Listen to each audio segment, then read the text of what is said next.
Hello dear students, welcome back to our channel all about NCERT. I hope that you all are fine and doing well in your studies as well. तो dear student, जैसा कि आप लोग जानते ही हो कि हमने हमारा नया चैप्टर जिसका नाम है forces and laws of motion ये स्टार्ट कर दिया था और हमने जो है ये पूरा चैप्टर पढ़ लिया था फर्स्ट लॉ ऑफ मोशन में। यानी कि फ़र्स्ट लॉ ऑफ मोशन हमने पूरा अच्छी तरह समझ लिया था। फर्स्ट लॉ ऑफ मोशन में आपको एक बार फिर से सारी चीज़ें रिकैप करवा देती हूँ। हमने क्या क्या पढ़ा। सबसे पहले हमने पढ़ा फोर्स के बारे में। उसके बाद डियर स्टूडेंट हमने पढ़ा कि अनबैलेंस और बैलेंस फोर्स के बारे में, जिसमें मैंने आपको बताया था कि बैलेंस फोर्स वो फोर्सेस होती हैं जिनका जो रिजल्टेंट फोर्स होता है, यानी कि दोनों फोर्सेस को ऐड करके ज़ीरो आता है। यानी कि आप एक तरफ से जितनी फोर्स लगा रहे हो दूसरी तरफ से भी उतनी फोर्स लगाते हो और जब आप ऐड करते हो तो आपको ज़ीरो आंसर मिलता है। अब आप कहोगे मैम जब ऐड करते हैं तब ज़ीरो कैसे मिलता है, क्योंकि मैंने आपको एक और चीज़ बताई थी जो मैं बार बार रिपीट कर रही हूँ बिकॉज न्यूमेरिकल्स में यूज़ होगी।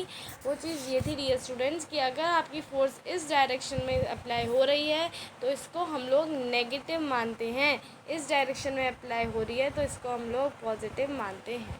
ये चीज़ मैंने आपको बता दी है और न्यूमेरिकल में इस्तेमाल होती है, ठीक है। इसलिए अगर आपने ये एक ऑब्जेक्ट है, इधर से 5 न्यूटन की फ़ोर्स लगाई है और इधर से भी 5 न्यूटन की फ़ोर्स लगाई है, तो जब हम इसे ऐड करेंगे 5 + -5 तो हमें ज़ीरो मिलेगा। आई होप ये चीज़ क्लियर हो गई होगी, ठीक है। और फिर मैंने आपको बताया था कि बैलेंस फोर्स कोई ऑब्जेक्ट को रेस्ट से मोशन में नहीं ला सकती और मोशन से किसी ऑब्जेक्ट को रेस्ट में भी नहीं ला सकती। उसी तरह मैंने आपको अनबैलेंस फोर्स में बताया था कि अनबैलेंस फोर्स कोई भी ऑब्जेक्ट की स्टेट चेंज कर सकती है, उसको रेस्ट से मोशन में ला सकती है और मोशन से रेस्ट में ला सकती है, ठीक है। हमने एक मिसकंसेप्शन के बारे में भी बात की थी कि बहुत लोग कहते हैं कि बैलेंस फोर्स सिर्फ रेस्ट से एक ऑब्जेक्ट को मोशन में नहीं ला सकती है ना। देखो डियर स्टूडेंट, अगर कोई ऑब्जेक्ट कांस्टेंट वेलोसिटी के साथ चलता है सड़क में और उसकी वेलोसिटी कांस्टेंट होती है, वो बिल्कुल एक ही स्पीड से चले जा रहे मोशन में है, तो ऐसे में क्या होता है, दोनों उसकी फ्रिक्शनल फोर्स और जो फोर्स आप अप्लाई कर रहे हैं गाड़ी को चलाने में वो दोनों इक्वल हो जाती हैं और आपका जो ऑब्जेक्ट जो है मोशन में ही रहता है। आप उसे रेस्ट में नहीं ला सकते हो। अगर आप उसको रेस्ट में लाना चाहते हो तो आपको अपनी फ्रिक्शनल फोर्स या फिर आपको ब्रेक मारने पड़ेंगे ताकि आपका जो है वो ऑब्जेक्ट रेस्ट में है। इसका मतलब आपको एक फोर्स को बढ़ाना पड़ेगा। तो डियर ऐसी सिचुएशन में तभी आपका जो गाड़ी होती है वो रेस्ट में आती है ना। तो बैलेंस फोर्स या ना तो ऑब्जेक्ट को रेस्ट से मोशन में ला सकती है और ना ही मोशन से रेस्ट में ला सकती है, ठीक है। और फिर मैंने अनबैलेंस फोर्स भी आपको बता ही दी है, ठीक है। तो ये सारी चीज़ें हमने देखी थी बैलेंस और अनबैलेंस फोर्स से। न्यूटन का फर्स्ट लॉ में मैंने आपको बताया था कि ऑब्जेक्ट तब तक रेस्ट में ही रहता है या फिर तब तक मोशन में ही रहता है जब तक कि हम उसमें अनबैलेंस फोर्स अप्लाई नहीं कर दें, कोई एफर्ट नहीं लगाएं, ठीक है। तो जैसे आपकी एक कार है, टॉय कार है, आपके भाई ने उसको पुश करा तो वो अभी जाती रही है। अगर आपने आगे से जो है हाथ लगा दिया तो आपकी टॉय कार रुक जाएगी, है ना। तो डियर स्टूडेंट, कहीं ना कहीं कोई भी ऑब्जेक्ट तभी अपनी स्टेट चेंज करता है, वो तभी मोशन से रेस्ट में आता है या फिर रेस्ट से मोशन में जाता है जब हम कोई अनबैलेंस फोर्स अप्लाई करते हैं। ये चीज़ थी न्यूटन का फर्स्ट लॉ।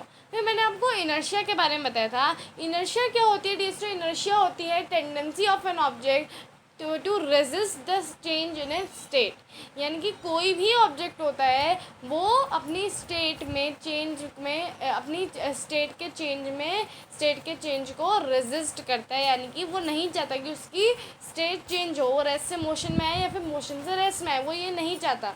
तो ऑब्जेक्ट अक्सर रेजिस्ट करता है, ठीक है। जिससे डिस्टेंस, जैसे कि आपने एग्जांपल्स देखे होंगे कि बस में जो है जब आप चढ़ते हैं आपके ड्राइवर अंकल ने जो है जैसे अचानक से ब्रेक मारा तो क्यों आप आगे को गिरते हैं, क्योंकि आपका जो पार्ट होता है, लोअर पार्ट जो होती है बॉडी, वो डायरेक्ट कांटेक्ट में होती है बस के, तो आपके पैर तो रेस्ट में आ जाते हैं पर आपकी अपर बॉडी को क्या पता है कि रेस्ट में आना है ना, तो वो मोशन में ही रहती है।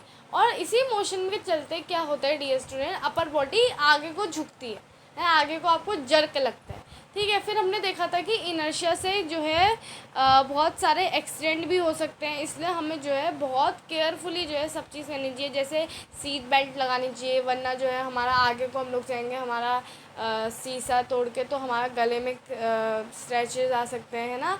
तो ये सारी चीज़ें हो सकती है। तो ये सारी चीज़ें हमने पढ़ी थी अपने प्रीवियस सेशन में, जो कि मैंने आपको 4 मिनट में रिवाइज करवा दी है।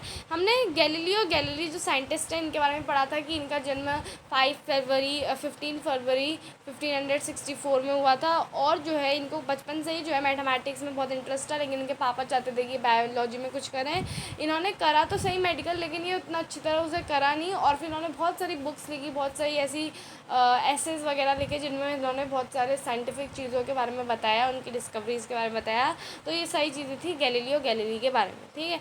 आज हम लोग बात करेंगे इनर्शिया और मास, जो कि हमारा आज का टॉपिक है डियर स्टूडेंट, ठीक है। तो बहुत मज़ा आने वाला है। आज हम इनर्शिया और मास के बारे में पढ़ेंगे, और साथ ही साथ डियर स्टूडेंट हम लोग इंटेक्स क्वेश्चन जो है आपके पहले इंटेक्स क्वेश्चन इस चैप्टर के ये भी डिस्कस करने वाले हैं। तो आज का सेशन होने वाला है बहुत ही ज़्यादा इंटरेस्टिंग, तो एंड तक आपको ज़रूर देखना है, ठीक है।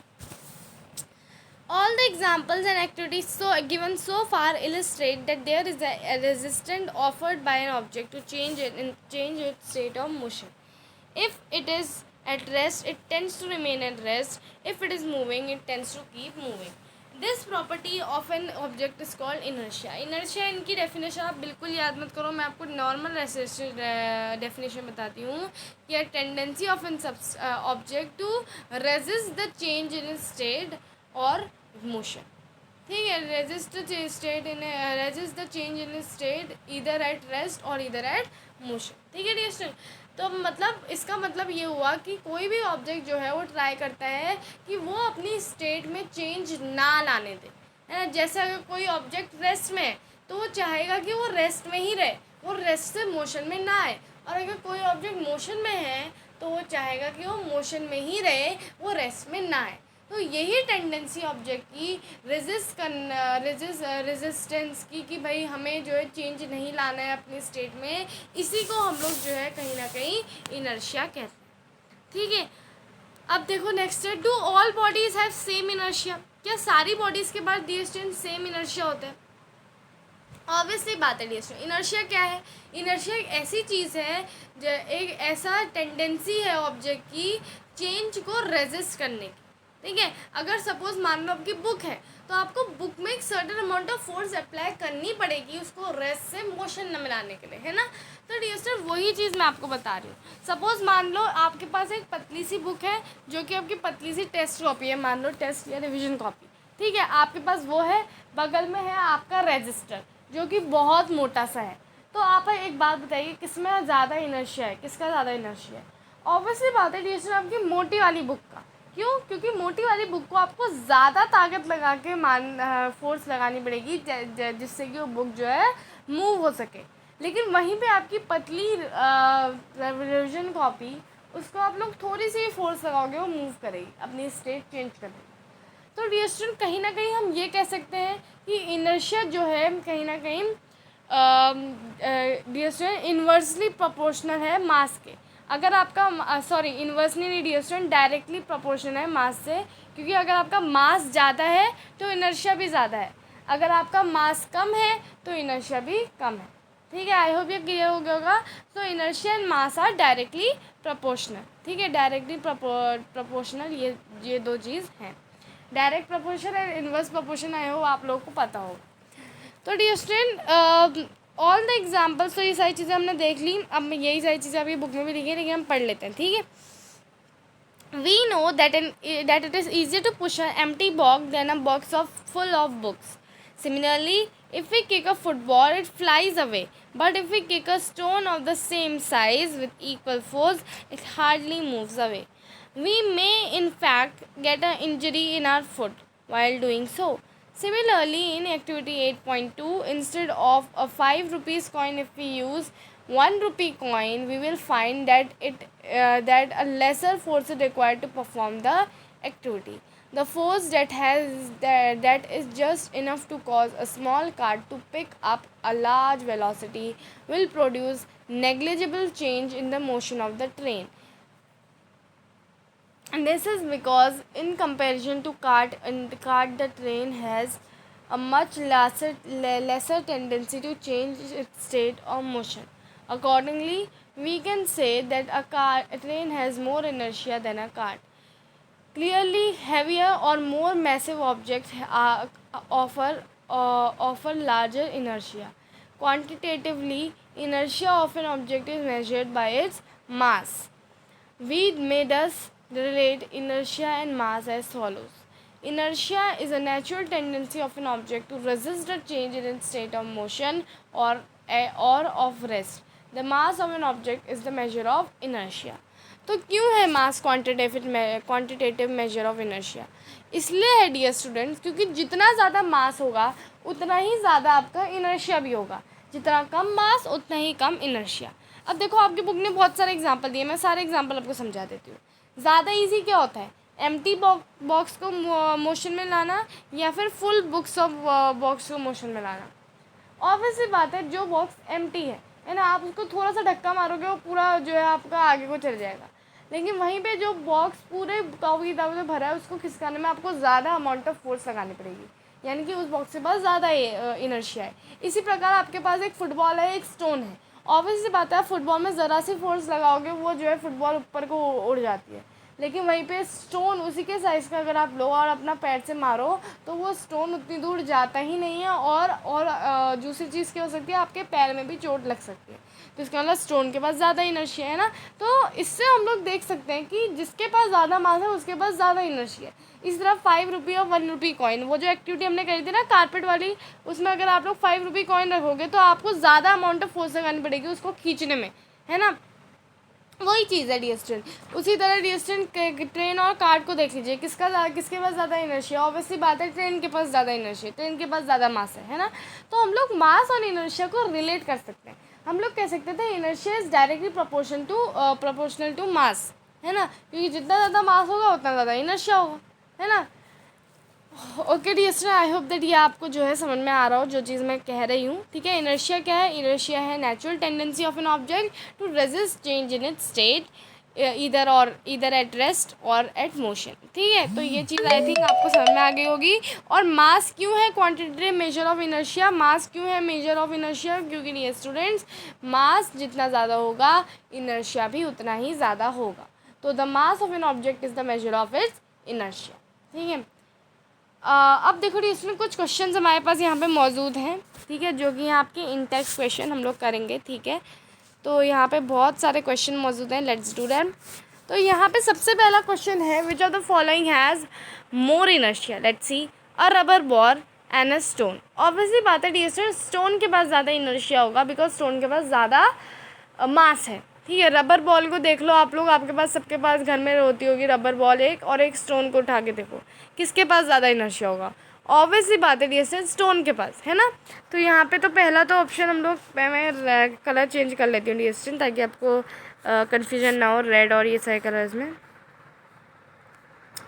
सो let us take this colour. तो ऑब्वियसली बात है स्टोन.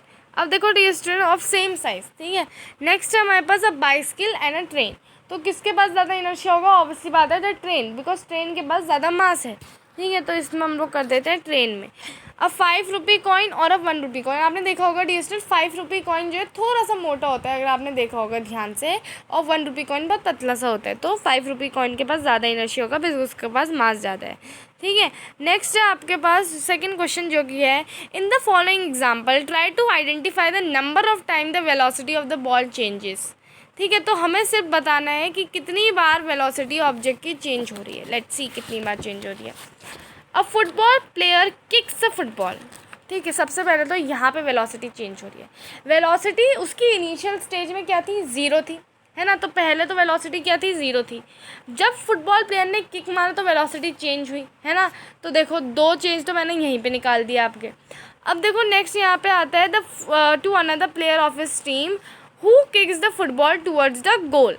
तो गोल की तरफ जो है फुटबॉल को किक करता है. तो अगेन वेलोसिटी चेंज हुई, 3 बार हो गई. ठीक है, the goal keeper of the opposite team collects the football and kicks it towards the player of his own team. उसके बाद वो किक करता है फुटबॉल उसकी क्या कहते हैं टीम के प्लेयर के पास. देखो अब मैं अच्छी तरह समझा रही हूँ कितनी जगह यहाँ पे चेंज हुई है. यहाँ पे फुटबॉल मैच मैं आपको बना के दिखाती हूँ. देखो ये आपका फुटबॉल मैच है. सपोज़ मान लो ये प्लेयर 1 है, ये प्लेयर 2 है, यहाँ पे गोलकीपर है. अब ध्यान से समझना कितनी बार वेलोसिटी चेंज हुई है. सबसे पहले क्या हुआ, प्लेयर 1 के पास फुटबॉल थी, ठीक है। अब फुटबॉल की इनिशियल वेलोसिटी मेरे को नहीं पता, initial velocity will be 0 only, okay. तो अब फुटबॉल वाले प्लेयर 1 ने फुटबॉल मारी, ठीक है, फुटबॉल की वेलोसिटी चेंज हुई। चेंज होने के बाद फुटबॉल प्लेयर 2 के पास आई, प्लेयर 2 ने भी किक मार दिया, गोलकीपर के पास आई। अब सबसे पहले गोलकीपर ने क्या किया, ये बात समझने वाली है। देखो डियर स्टूडेंट, प्लेयर 1 ने प्लेयर 2 के पास फुटबॉल दी, वेलोसिटी चेंज हुई, वेलोसिटी 1। प्लेयर 2 ने गोलकीपर के पास दिया, वेलोसिटी 2, ठीक है। अब देखो डियर स्टूडेंट, जो ये प्लेयर गोलकीपर है, इसने सबसे पहले अपने हाथ से बॉल को रोका। तो जब हाथ से बॉल को रोका तब उसकी वेलोसिटी बॉल की 0 हुई, यानी कि फिर से चेंज हुई। तो यहाँ पे वेलोसिटी 3। उसके बाद इस गोलकीपर ने क्या किया, इसने फिर किक मारा, है ना, दूसरे प्लेयर को देने के लिए। तो यहाँ पे हो गई वेलोसिटी 4। तो कितनी बार वेलोसिटी चेंज हुई, वेलोसिटी 4 बार चेंज हुई। आई होप ये क्लियर हो गया होगा आप सब लोगों को, ठीक है।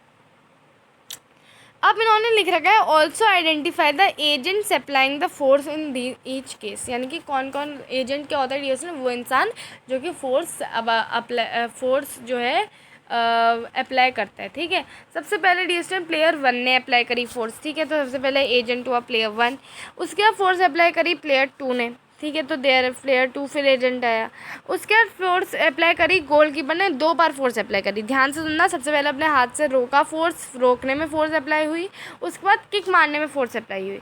तो दोनों बार इसने भी फोर्स अप्लाई करी। तो एजेंट आई होप सबको समझ में आ गया होगा। पहले में एजेंट था प्लेयर 1 का, प्लेयर 1 ने किक मारा तो प्लेयर 1 एजेंट था, प्लेयर 2 एजेंट था, उसने किक मारा।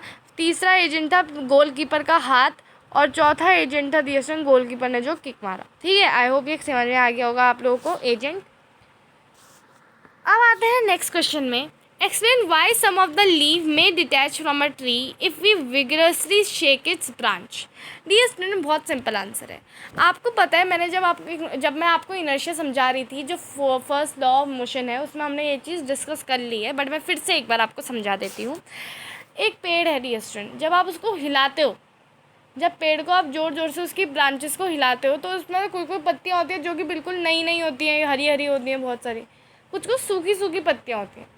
तो जब हम जो है पेड़ को हिलाते हैं, तो आपका जो पेड़ है वो तो रेस्ट से मोशन में आ जाता है, पर आपकी जो सूखी पत्तियाँ होती हैं, उन बेचारों का मास तो कम है ना, तो वो मोशन में नहीं आ पाती डायरेक्ट उसके पास, तो वो जो है बेचारी रेस्ट में रह जाती है। तो जब हम पेड़ को मोशन में ले आते हैं, तो पेड़ जो है मोशन में आते हैं, तो ऑब्वियसली बात है पीछे जाएगा आगे जाएगा, ऐसे ऐसे करेगा। लेकिन पत्तियाँ जो है अपनी वहीं पे रहती हैं, वो रेजिस्ट करती है चेंज को उनकी इनर्शिया की वजह से।